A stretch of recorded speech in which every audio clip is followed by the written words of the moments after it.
está aqui abençoando a vida dos irmãos. Êxodo capítulo 3, verso 10, todos acharam? Amém? Está escrito assim: vem agora, e eu te enviarei a Faraó, para que tires o meu povo, os filhos de Israel, do Egito. Repita comigo somente essas duas palavras: vem, agora. Fala mais forte: vem, agora. De Bíblia aberta, feche seus olhos, vamos orar ao Senhor mais uma vez. Pai Santo, graças te dou, Deus, pela oportunidade de estar aqui ministrando a tua palavra.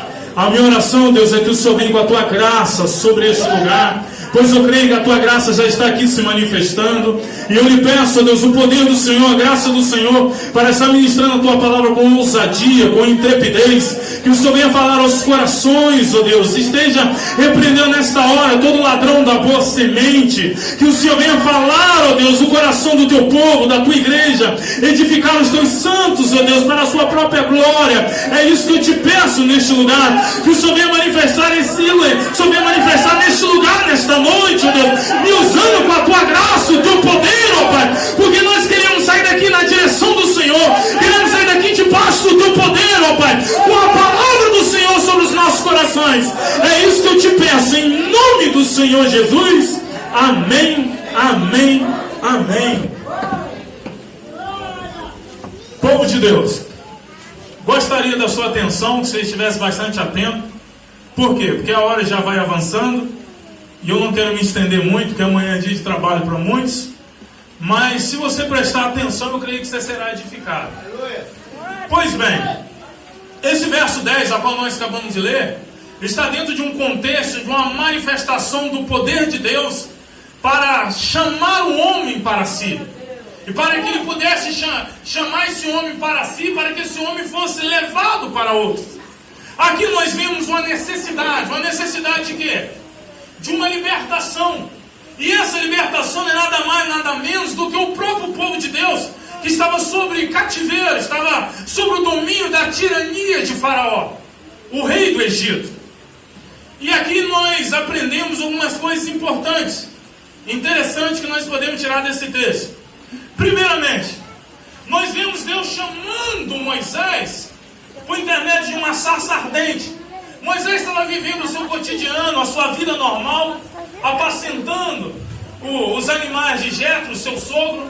E aqui nós vemos Moisés se aproximando ao monte de Deus, Horebe, ao monte Sinai. E ali uma sarça começa a se pegar fogo, e o fogo não consumia, ou seja, não destruía essa sarça. É como se aquele nível, aquele tamanho daquela chama, daquele fogo permaneceu durante um período a qual veio chamar a atenção de Moisés. Moisés vendo daquele fogo, daquela maneira, com aquela força, e não consumindo aquela sarça, permanecendo da mesma maneira, ele sente que aquilo é algo sobrenatural, não é algo natural, e se aproxima da sarça. Ao ele se aproximar da sarça, ele ouve uma voz, e a voz disse assim: vendo o Senhor que ele se voltava para ver, no verso 4, Deus, do meio da sarça, o chamou e disse: Moisés, Moisés. Ele respondeu: eis-me aqui. Deus continuou: não te chegues para cá, tira as sandálias dos pés, porque o lugar em que estás é terra santa. O lugar, Deus estava se referindo a Moisés usando a cultura daquele período, a cultura daquela época. Porque os sacerdotes, sendo ele dos seus deuses pagãos, ou até mesmo alguns sacerdotes que estavam ali como Jetro, que servia ao Senhor, os sacerdotes, quando se adentrava para dentro de um lugar, de um templo, de um lugar santo, eles tiravam a sandália dos pés em forma de reverência e a santidade daquele ambiente. E aqui era um lugar normal para Moisés, porque ele estava apacentando o rebanho. Mas aquele lugar estava santificado, aquele lugar era santo. Não era porque simplesmente aquele lugar era santo por si só, era santo porque Deus estava naquele lugar. A santidade de nossas vidas não está naquilo que nós achamos que é santo. A santidade deste lugar não está porque nós declaramos que é santo. A santidade deste lugar, a santidade de nossas vidas, ela é por causa da presença e da manifestação de Deus. E Deus escolheu aquele monte, Deus escolheu aquele lugar para declarar aquele lugar santo. E Deus desceu para santificar aquele lugar. Você pode buscar meios de santificação. Você pode buscar meios de se manter puro diante desse mundo corrupto ao qual nós vivemos. Mas gostaria de dizer para você: o que vai manter você puro, o que vai santificar a sua vida, é a presença de Deus, é a manifestação do fogo de Deus sobre as nossas vidas. Muitas pessoas estão usando estereotipos da religião, aquilo que pode nos apresentar santo diante da sociedade. Mas o que vai me fazer verdadeiramente santo é a convivência, é a vida, o relacionamento que eu tenho para com Deus. Porque o que vai fazer a diferença é a essência, é aquilo que está em meu coração. É isso que está fazendo a diferença na sociedade de hoje. Porque se você for dar um chego no Planalto Central, irmãos, você vai ver muitas pessoas com os lábios proferindo que servem a Deus, mas o coração está longe de Deus. A realidade que nós precisamos é a realidade do interior, para que venha a ser verdadeiro o nosso exterior. E aqui nós vemos Deus se manifestando sobre aquele monte. Não é que o monte era santo, o monte passou a ser santo por causa da presença de Deus. E Deus usa o gancho da cultura daquela época. Você não conhece Moisés, você não sabe Moisés, que os sacerdotes, quando eles vão entrar para dentro do templo deles, eles tiram a sandália em reverência àquele lugar. Eu vou usar um gancho para dizer para você, Moisés, que esse lugar é santo. Eles dizem que aqueles templos são santos, mas aqui é santo porque eu se faço presente. Tira as sandálias dos pés. Deus pegou a cultura que Moisés conhecia, Deus pegou o ambiente de Moisés para trazer um princípio para Moisés: não se achegue de qualquer maneira em minha presença. Tira as sandálias dos pés para que você venha se achegar na minha presença. Primeiramente Deus chamou um homem, mas Deus se manifestou primeiramente para esse homem. O seu chamado ele vai acontecer, irmão, quando você ter a consciência se Deus se manifestou para você primeiro. Há muitas pessoas que querem fazer, mas Deus não se manifestou para eles. Jesus se manifestou para os seus discípulos, Cristo que escolheu os discípulos para si. E ele deu a ordem aos discípulos: permanecer em Jerusalém até que tu sejais revestidos de poder, e ser-me-eis as minhas testemunhas em Jerusalém, Samaria e até os confins da terra. Cristo se manifestou para os discípulos primeiro, para depois dar o chamado.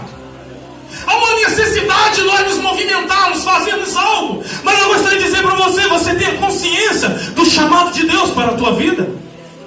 Porque aqui nós vemos o verso 10, que é a base do texto: vem agora e eu te enviarei a Faraó para que tires o meu povo, o filho de Israel, do Egito. Primeiramente, antes de Deus chamar o homem, Deus viu a necessidade. E qual a necessidade? De um povo se libertar, um povo ser liberto. E esse povo estava cativo, debaixo de uma opressão, e eles clamando a Deus, sentindo o peso, o fardo das consequências de serem, as consequências da escravidão, de estarem debaixo de um fardo, de um peso de um tirano como o Faraó. E o clamor chegou até Deus. E por que o clamor chegou até Deus? Porque a escravidão daquele período era algo natural naquele período. E por que aquele tipo de escravidão chamou a atenção de Deus? Porque era o povo de Deus. E eu gostaria de dizer para você: o fato que você está vivendo, a opressão que você está vivendo, isso que o mundo está fazendo sobre a tua vida, isso que talvez um patrão ou qualquer área que você esteja vivendo na tua vida, que esteja sendo oprimido pelo inimigo, eu gostaria de dizer para você que Deus está ouvindo o clamor do povo de Deus, sobe até ele, o sofrimento do povo de Deus sobe até ele. E se você está sofrendo por causa da consequência de alguma tirania, seja ela espiritual ou física, que nós podemos estar vivendo nesta hora, Deus está ouvindo o sofrimento do povo, Deus está ouvindo o sofrimento da igreja, Deus está ouvindo a perseguição que a nossa geração cristã está passando. Deus está ouvindo a sua dor, e a sua dor chega diante de Deus. O problema é que muitos de nós achamos que Deus não ouve a nossa dor. Havia muitos escravos naquele período, mas um tipo de um escravo, um tipo de um povo chamou a atenção de Deus. Deus via a dor de todo mundo, Deus via a dor de todos os escravos. Mas aquele povo que estava sendo escravizado naquele período, aquele povo tinha uma aliança sobre ele. Aquele povo tinha um chamado sobre ele. E a nossa geração está precisando de homens que venham conduzir a igreja para o seu caminho, o caminho de volta para o rumo da nova Jerusalém, um novo céu e uma nova terra. A promessa que Deus tinha feito aos pais, a Abraão, a Isaac e a Jacó que eles possuiriam uma terra, seria uma nação, e que por intermédio deles seria abençoada todas as famílias da terra. Havia uma aliança, havia uma promessa sobre aquele povo, uma promessa sobre a igreja. A igreja precisa voltar ao caminho estreito, o rumo para os céus, porque a igreja dessa geração ela tem perdido o foco. E Deus está levantando libertadores, homens que venham conduzir a igreja ao caminho que ela se deve andar, a voltar de novo, a respirar e a desejar o reino dos céus. É preciso cravar de volta a eternidade em nossos olhos. Pregadores que voltam a falar da eternidade, pregadores que voltam a falar dos céus, esquecer um pouco da terra, porque a terra, o que nós estamos presenciando, é escravidão, é jugo, é opressão, é o povo se recuando cada dia mais. Mas Deus quer levantar homens e mulheres para que venham despertar a igreja e conduzir o povo a ter liberdade de adorar a Deus. Moisés vai até Faraó e diga a ele para que ele venha liberar o povo para prestar um culto a mim no deserto. Vai, Moisés, e traz o povo para este monte, para este lugar. Primeiro Deus, quando chama um homem, ele se revela a esse homem. E ele se revela a esse homem para que esse homem venha trazer outras pessoas, para que Deus venha se revelar para essas outras pessoas. Deus disse, vem agora, ou seja, essa palavra, ela traz um peso de uma urgência. Vem que já chegou o nível do clamor. Não quero esperar mais, Moisés. Já chegou a etapa, já chegou o nível que eu esperei que chegasse para que eu viesse trazer a libertação para o meu povo. Existe um nível, irmão. Eu gostaria de dizer para você que tudo que você está passando na tua vida, existe um nível. Ele começou o sofrimento. Muitos de nós aqui talvez estamos sofrendo, muitos de vocês talvez estão passando pelo jugo, está sentindo na pele a violência, a força do diabo vindo contra a sua vida. Um cristão cheio do Espírito Santo, o diabo não pode possuir, mas a opressão, os levantes do diabo vêm sobre todos nós somos cristãos. Então você muitas das vezes sofre porque vem na brecha pela vida de outro, muitas vezes sofre por causa de uma enfermidade, muitas vezes sofre porque vem a dor do seu próximo, e com isso você sofre. Mas há um limite, há um nível para que esse sofrimento, a palavra de Deus diz que Deus não permite sofrimento, tribulação maior, perseguição que nós não possamos suportar. Ele não permite tentação maior, sofrimento maior, angústia maior. E junto com a tentação ele nos traz o escape. Junto com a provação ele nos traz o escape. Então existe um nível para que Deus, esse escape pode trazer um sentimento, uma realidade, sabe de quê? De Deus trazer um fim o sofrimento que você está passando. Então há um tempo de algo acontecer na nossa vida, há um tempo de opressão na nossa vida, há um tempo de Deus permitir o diabo agir na nossa vida, até que chega um momento que ele dá um basta, ele envia alguém ou usa você mesmo para dar um grito de guerra e dizer: liberta o povo do Senhor. É hora da igreja dar um grito de guerra e dizer: liberta o povo do Senhor. E esse grito de guerra, irmão, primeiramente vai começar nos joelhos, com experiência com Deus, com a sarça que é o teu coração hoje, arder na presença do Senhor. E para que Deus enviar você para dar o grito de libertação, igual o grito de libertação, a proclamação do Evangelho de Jesus Cristo. Vem agora, e eu te enviarei a Faraó. Mas muitos de nós fazemos semelhante a Moisés. Vimos que nós somos incapazes de fazer alguma coisa com tamanha excelência. Agora você quer que eu volte a Faraó? Primeiro que não estou tão bem com Faraó assim, pois eu matei um egípcio. Já está a situação de Moisés complicada diante de Faraó. E outra, quem sou eu para eu chegar diante de Faraó? Moisés fala assim para Deus, e Deus diz: eu vou contigo. Talvez você tenha olhado para a sua incapacidade. Talvez você tenha olhado o quanto você o quanto você não é bem aceito ou não é bem visto em alguns lugares. Mas é esses lugares que talvez são o lugar que nós trazemos trabalho, lugar que talvez nós não contribuímos muito bem. É nesse lugar que Deus há de nos levar lá para nos usar e nos honrar diante dele. Só que o que vai nos fazer nós sermos levados para onde Deus quer, sermos usados por Deus para libertar o povo de Deus, conduzir o povo de Deus no caminho da adoração, é a consciência que se Deus está ou não está conosco. Porque até se nós acharmos capazes para tal façanha, se Deus não estiver conosco, não valerá nada. Mas eu gostaria de dizer para você se achando capaz ou não, irmão, se Deus está contigo, independente de quão capaz você é, as coisas começam a acontecer. Deus tem mania de escolher aqueles que acham que são inferiores. Jeremias dizia que era criança. Jeremias, te farei profetas das nações. Gideão se achava o menor entre a sua família, a menor tribo. E Deus falou, Gideão, vai nessa tua força. Pedro se achava um ignorante. Senhor, afasta de mim, Senhor. Eu não sou digno de estar em tua presença. É você mesmo que eu quero. Aqueles que verdadeiramente são humildes de coração, porque reconhecem a sua inferioridade, ou que a Bíblia diz que são bem-aventurados, aqueles que são pobres de espírito. Pobre de espírito é o quê? Que são pobres no sentido de não terem bens materiais, não. Pobre de reconhecer a sua pobreza espiritual, a sua incapacidade de fazer alguma coisa. É esse que Deus quer. E se tem alguém aqui que se acha inferior, que se acha incapaz, que não tem capacidade de fazer nada para Deus, é esse que Deus quer, porque Deus não quer ninguém que atrapalhe a manifestação do teu poder, a sua total capacidade de fazer as coisas. Deus quer a vida daqueles que se acham que são inferior, pois é nessas pessoas que será realmente reconhecido o poder de Deus. Porque essa pessoa não vai atribuir nenhum louvor para si, porque sabe que é totalmente de Deus. A pior coisa é quando nós queremos fazer alguma coisa ou fazemos alguma coisa para Deus e achamos, é claro, eu estudei muito para isso, eu sei muito para isso, eu posso fazer aquilo, eu sou capaz. É Deus, irmão, que te capacita. A autoexaltação não deve estar no coração de um cristão. E a autocomiseração também não deve estar.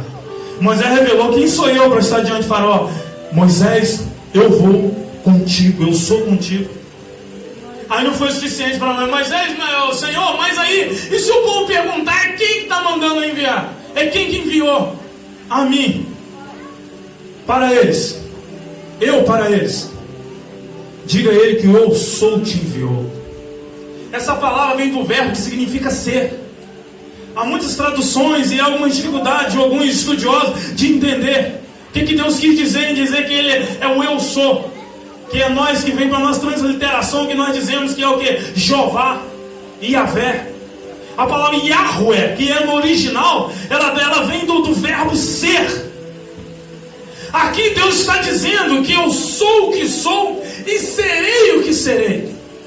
Dizendo que Deus, Ele é o que é, no sentido que não tem como explicar a Deus na sua totalidade. E também Ele diz que Ele é no sentido conforme a necessidade que aparece. Se há necessidade de Deus ser algo na minha vida, ser algo na tua vida, Ele vai ser, porque eu sou o que sou. Não há uma explicação lógica para explicar a minha autoexistência, mas também serei o que for necessário que eu seja.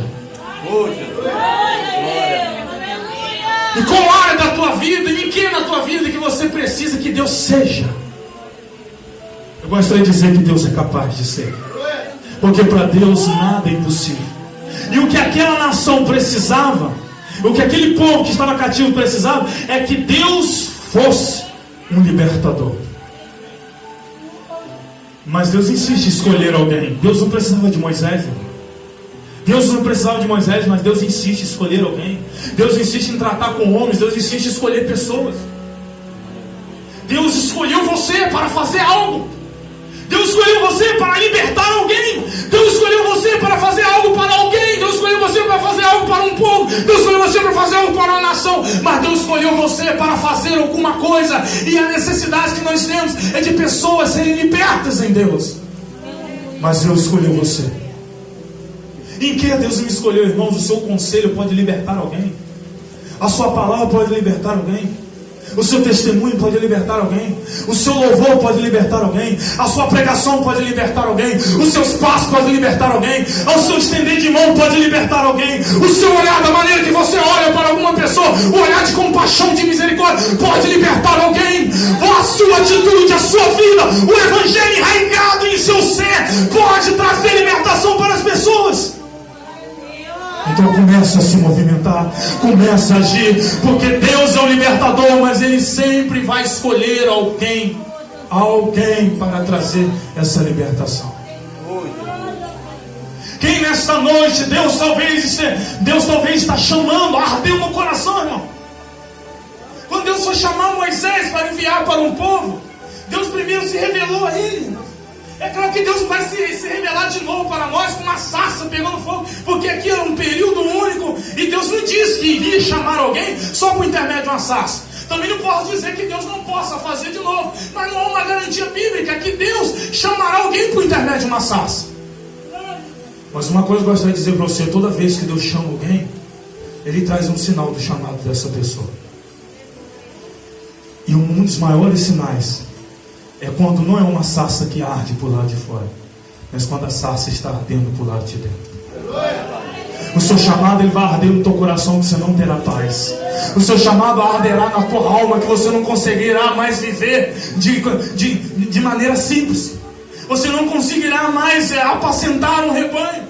Você não conseguirá mais viver a sua vida normal, porque o chamado arderá em teu coração. Não é que você não vai continuar trabalhando, não é que você não vai continuar estudando, não é que você não vai trabalhar o seu projeto de casamento, o seu projeto de casa nova, não é que você vai buscar realizar os seus sonhos.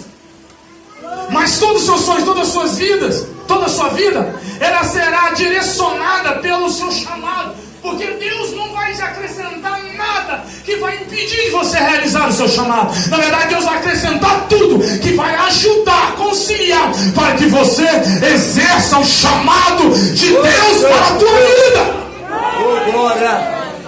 Ai, irmão, não sei o que fui chamado, está ardendo na tua alma, irmão. Primeiramente, há uma dificuldade, nós sabemos que foi um chamado, primeiro vai arder. E outra, quando sem mais semente, Deus vai me dar a oportunidade de executar aquele chamado, de iniciar aquele chamado.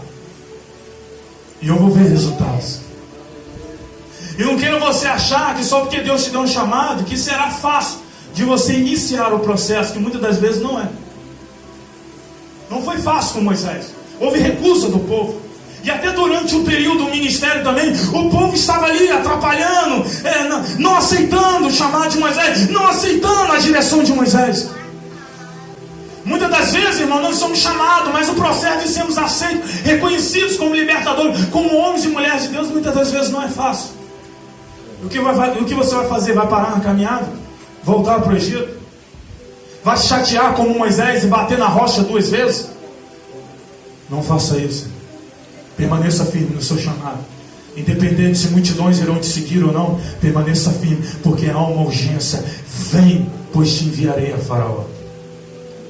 Em qual lugar que é pesado, em qual lugar que é estranho, em qual lugar que está um fardo, que está uma circunstância que você não é muito bem vista aí até lá, mas que Deus quer te enviar para aquele lugar. Ele foi a Faraó. Ele foi ao Egito. O Egito é o tipo do mundo. O Faraó é o tipo de Satanás.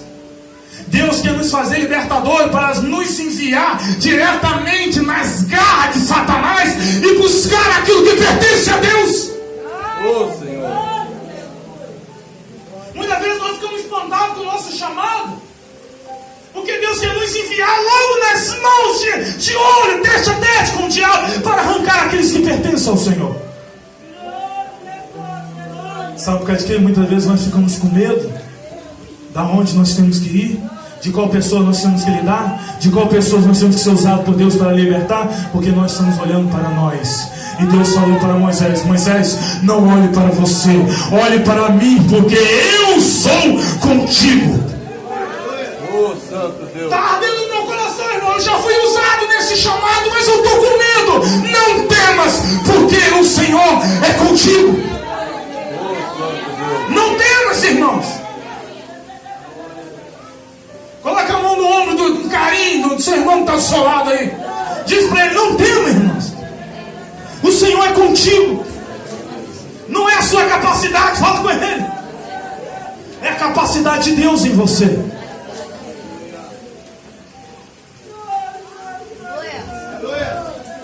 E se o povo perguntar quem o Senhor é, diga a eles que eu sou o Senhor da aliança, que eu sou o Deus de Abraão, de Isaque e Jacó. Há uma promessa sobre nós, irmão. Há uma aliança sobre nós, irmão. Se o povo de Deus não está vivendo aquilo que Deus chamou eles para viver, é porque está faltando posicionamento, está faltando libertadores. Porque há uma aliança sobre nós. Deus fez uma aliança com Abraão, com Isaac e com Jacó. Mas toda aliança que Deus fez com esses homens foi para chegar na pessoa de Jesus Cristo. Aonde estava a finalização de toda essa aliança? Todos esses homens eram sombras que apontavam para uma realidade maior. Todos esses homens eram símbolos que apontavam para uma realidade maior. E a nossa geração, a raça humana, precisava de um libertador. E Moisés era a tipologia de Cristo. E Cristo veio para nos libertar. Cristo veio para nos capacitar e nos conduzir àquilo que precisamos, para também libertar outras vidas. Jesus veio, morreu naquele Calvário. O que Moisés teve que entregar, irmão, como libertador? Não muita coisa. Mas Jesus, irmão, aqui, porque ele só ia apenas libertar um povo que estava com promessa para conduzir seu povo à adoração. Libertar um povo para levar ele para outro lugar terreno é uma coisa. Agora, libertar um povo para levar para o céu é outra coisa. O preço que Moisés pagou, talvez a renúncia da vida. Uma multidão para conduzir. O fardo de uma multidão que oprimia, que não aceitava, algum momento aceitava, outros rejeitavam Moisés. Rebeldes levantando dia após dia. Será que talvez o preço que Moisés pagou foi esse? Agora o preço que Jesus Cristo pagou para não nos conduzir a uma localidade geográfica, mas para nos conduzir a uma localidade celestial, o preço que ele pagou foi com a própria vida, foi com preço de sangue. Cristo morreu para nos salvar, Cristo morreu para nos levar para o céu. Irmãos, e se nada mais disso traz alegria para o teu coração, irmão? O seu cristianismo está com defeito, o seu chamado está errado. Porque o que deve ser o anseio de nossa alma é o céu, irmão. Nós estamos perdendo o brilho do céu, nós estamos perdendo o desejo do céu, nós estamos perdendo o amor pelo céu. Porque o evangelismo hoje está escasso, irmãos. Porque as pessoas estão perdendo o amor do céu. Não estão entendendo o seu chamado. E o chamado nosso é conduzir pessoas para... Moisés foi chamado para levar o povo para aquele monte. Nós somos chamados para levar pessoas para o monte Sião, que está lá nos céus, na presença de Deus. Por estar acabando o brilho, o amor pelos céus, está acabando o desejo de querer conduzir outras pessoas para os céus. Cadê os cultos nas praças, irmãos? Cadê os cultos nas ruas? Os crentes que botavam a caixa e cantavam. Está raro a gente ver isso. Louvavam ao Senhor, faziam cânticos, hinos, davam uma palavra. Cadê os cultos nas ruas? Cadê, irmão? Será que é testemunho de Jeová que vai ficar batendo nas portas? Cadê a hora dos crentes? Quem são vocês, testemunho de Jeová? Não, nós somos discípulos do Senhor Jesus. Nós somos servos do Deus Altíssimo. E viemos aqui para trazer uma palavra de paz e de vida para a tua casa. Você quer receber? Entendendo o poder? Quem é que está por trás de você? Ah, mas vamos tacar pedra, vamos tacar água. Isso faz parte do chamado. Mas haverão vidas que irão estar ouvindo a voz. Porque se ouviram a mim, também ouvirão a voz. Se rejeitaram a mim, também rejeitarão a voz. Disse o Senhor Jesus. Fique de pé, por favor, em nome de Jesus Cristo.